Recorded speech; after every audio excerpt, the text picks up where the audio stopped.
So what would you do to avoid the situation where maybe you miss some information, piece of information regarding your figures? What can you do? What practical things can you do to make sure you have all your records intact as an account plan? Once you made the entry, you have to go over it, check if there are any mistakes. Just don't make entries and you have to check back again. Or even you can just grab something out before you move on to the main work. So let's avoid mistakes. So what are some of the books you are going to be keeping?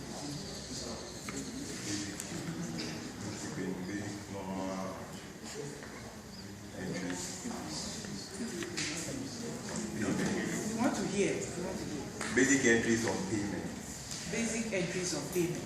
So as an account clerk, what kinds of, in other words, what kinds of documents are you going to have? That's the kind of question I'm asking. The documents I'm going to have. Yeah, accounts documents. Maybe I'm not saying it very well, but for instance, you could have you have things like a book in which you have your daily entries. Okay, you would have things like statement of accounts. You would have you use something like trial balance. It depends on the word. What's a trial balance? Trial balance. Financial report, like we give for the entries you give after you bring the entries. You have to make sure you balance up your entries.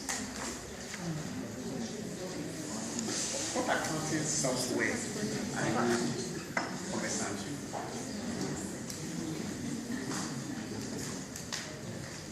Excel, only Excel.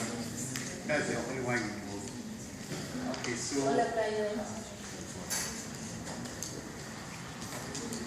anyway, assume when you come and we employ you and you want to send for training in other accounting software, would you prefer to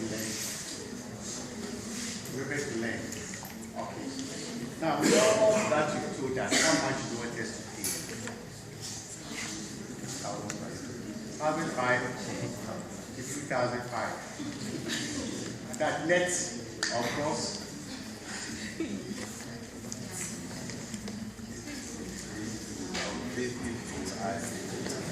And other allowances. Okay, so assuming that after deducting everything, we want to give you 900. You want to take it? Or it's not enough, so you take some of our money.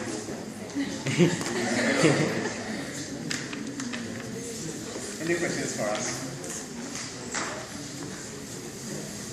You okay? Thank you very much. Some will be hearing from us.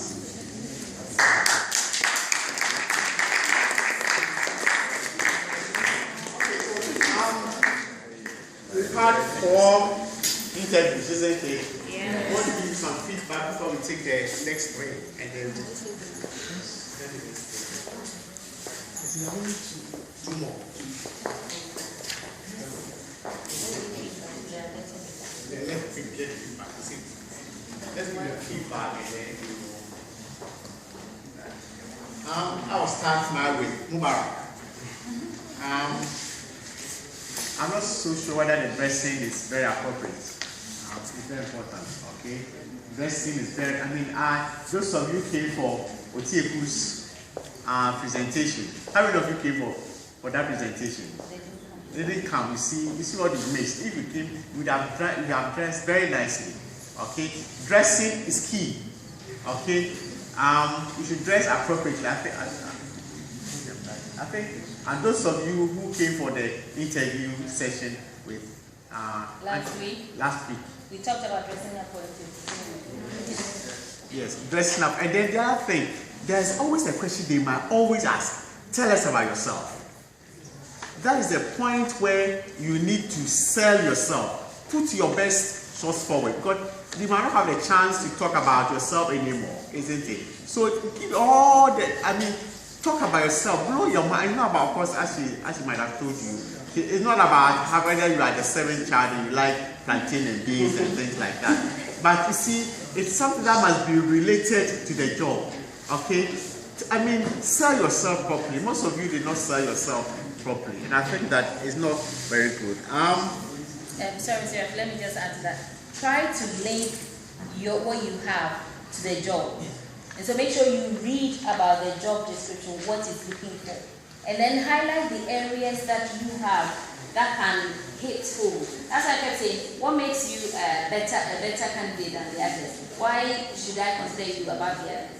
So this is your opportunity to link it. Don't just go rehearsing and say what you have rehearsed. What is the job requiring? What do you have? And make that link so that they know that this person is actually prepared for this particular job. Not just something general that you rehearsed and then pouring it out to you over and over, because that's not what they do. Okay. You said you give for everyone. Yeah, I talk about the dressing, and Okay. there's somewhere you didn't come forth as somebody who is dynamic. I mean, this is a competitive world, and you must come out and show some kind of dynamism. And I think you can, for all of you, you can direct the interview. You realize that as someone kept on talking about being humble, somebody being humble, I kept on talking about using that word. And the words that you use can always be used against you. So be careful with the type of words that you use. And as Sandra, I mean, you didn't come forth as, I don't know why, because you are the first person. Your level of presentation wasn't the best. And I think that you need to because you talk a lot, but it was not so much related to the job. And I think that you need to watch that, yes. I think Sandra was very nervous, and so you were rocking in the chair. That's the first sign that you're nervous.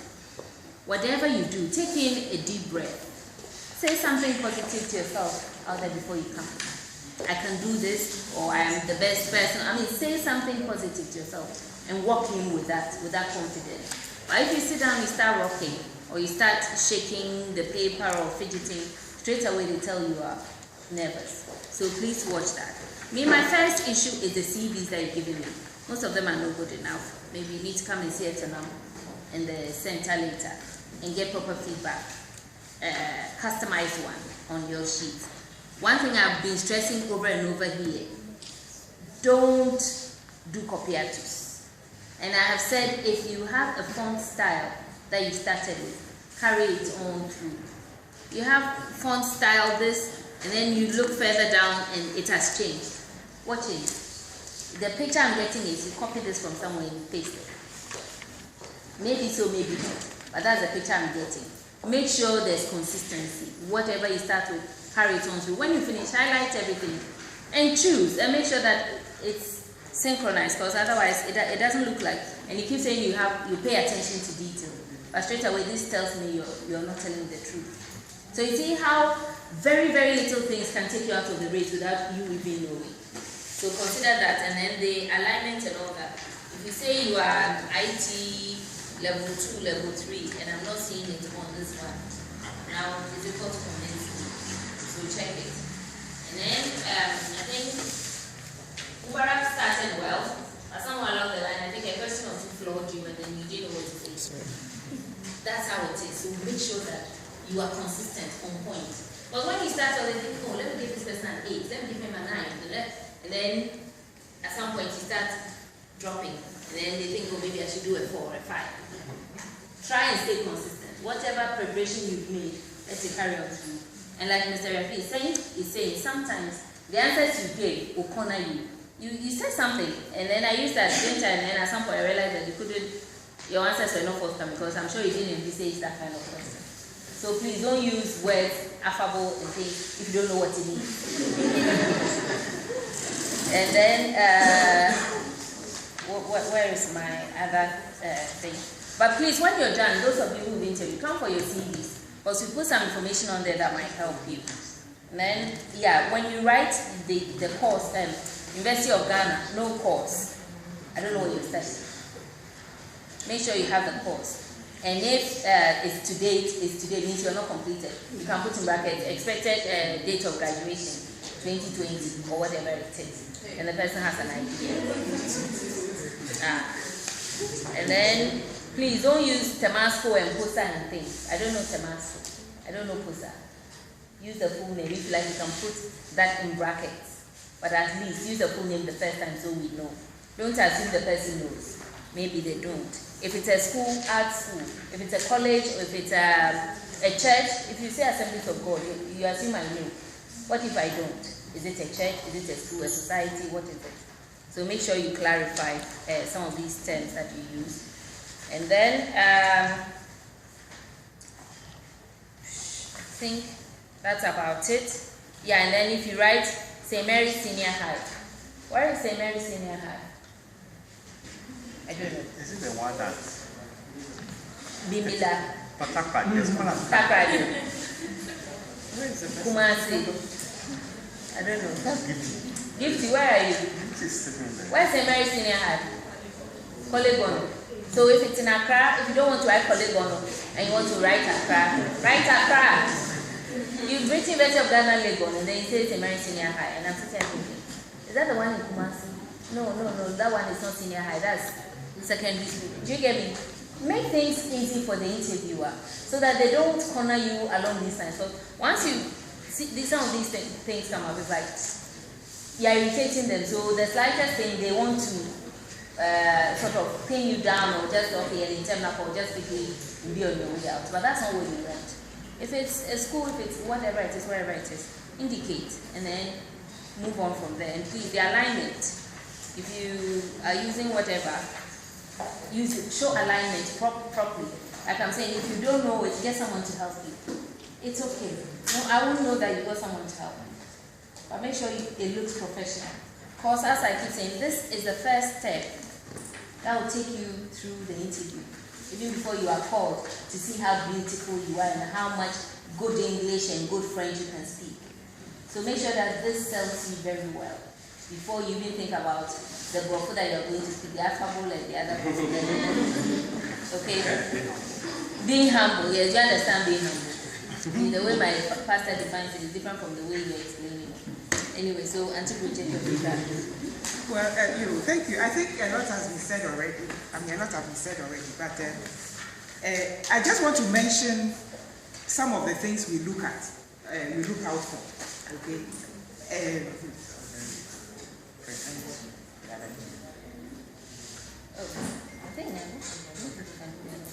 Okay, yeah. So we look out for things like appearance, that has been mentioned already, how well dressed you are for the particular job you have applied for. You know, it's not, when you look at someone, for an accounts clerk, I think that his dressing is okay. Because usually for the accounts clerk, this is how they appear. If it's maybe a senior position, you may be a jacket, you add a jacket to it, you see. So those are some of the things we look out for. If you are coming in as a legal practitioner, already we should begin to look, you should look like one. Do you understand? Those things are very important. So appearance in terms of the dress, and then appearance in terms of how well groomed you look. How does your hair look like? How have you shaved? How well have you shaved? You know, things like that we also look at. All right? So it's the dress and yourself as an individual. Then fluency, ease of speech.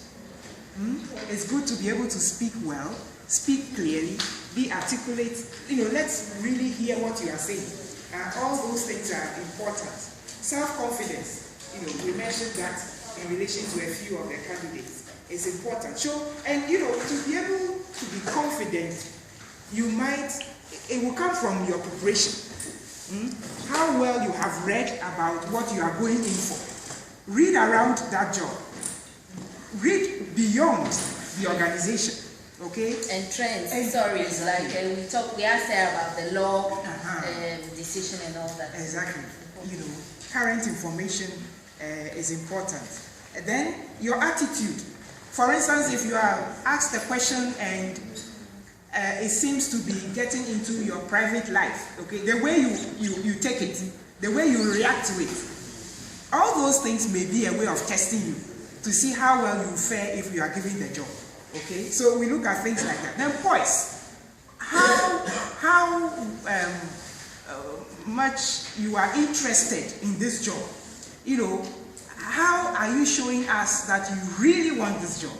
And so if they ask you a question and it looks like some people get discouraged and just fall, you know, but for some, they are still on top of the whole thing, the whole interview, and are able to continue, you know, with that poise till the end. So we look out for things like these. And then common sense. You know, if they ask you a question and you know that you do not have information on this, please find a good way of answering the question.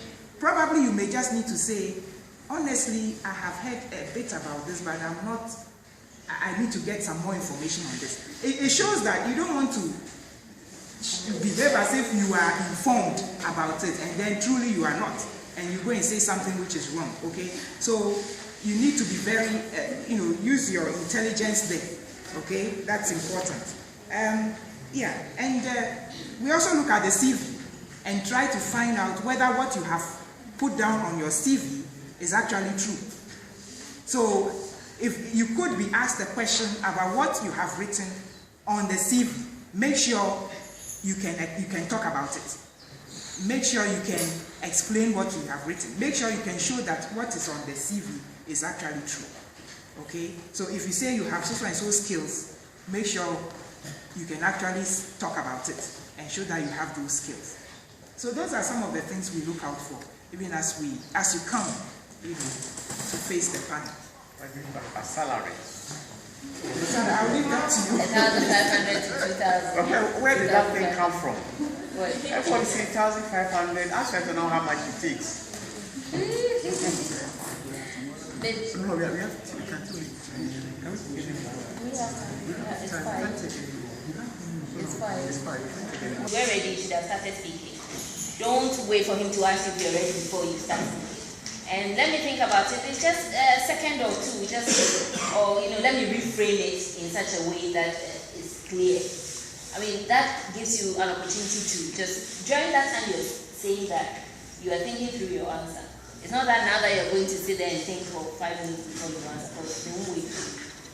So please, if you have said that, don't get it confused. Like every question, let me think. No, make sure that while you say, oh, then you bring it up.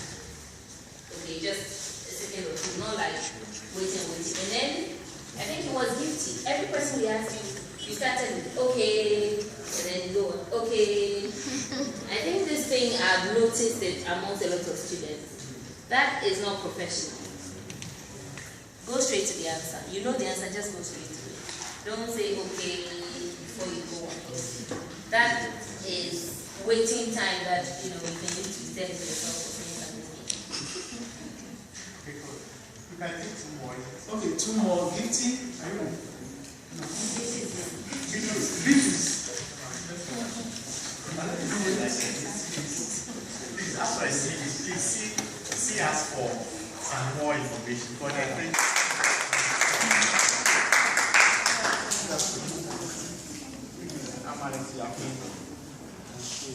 Just like man.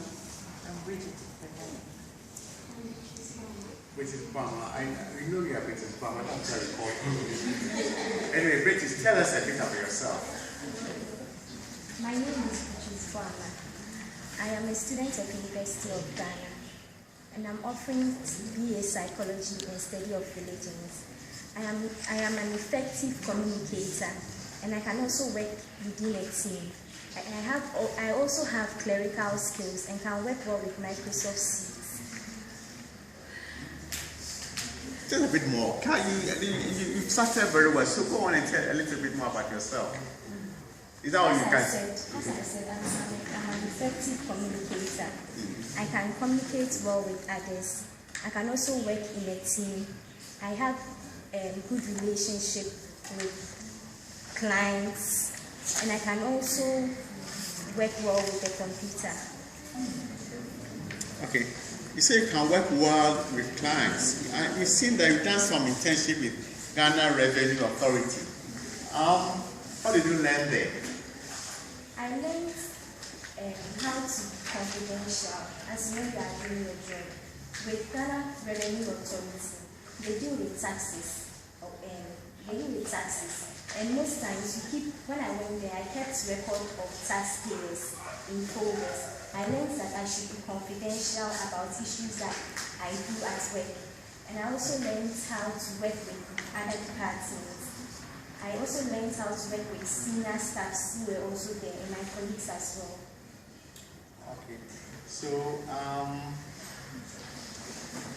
what do you think is the basic problem about taxes in Ghana? Okay. The basic problem that I learned when I was there is that most times Ghanaians are not really sensitized or they are not educated really much on the importance of paying taxes. Some people also know the importance of paying taxes, but they intentionally do not pay taxes because they think maybe the governments are not doing their work well, so they don't pay taxes. Now, having given us the problems, how do you think we can solve this problem? I think first of all, the education through programs held around us as students. They can hold programs for us to educate us as you work, you pay your taxes. And even in homes too, they can educate people on rent, tax, and other things. Okay. My last question is, why do you want to work here? I want to work here because, first of all, I have communication skills. I have communication skills that can help me be a good secretary.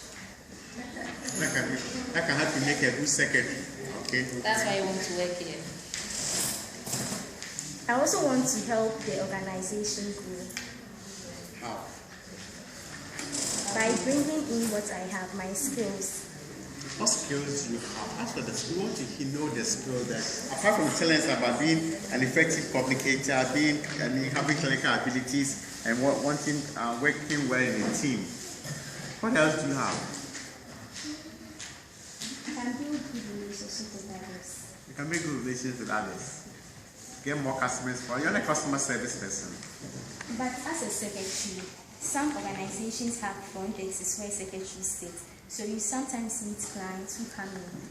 So you must have good relationship. So what's your idea of a secretary? A secretary performs clerical duties. Filing in information going out, puts records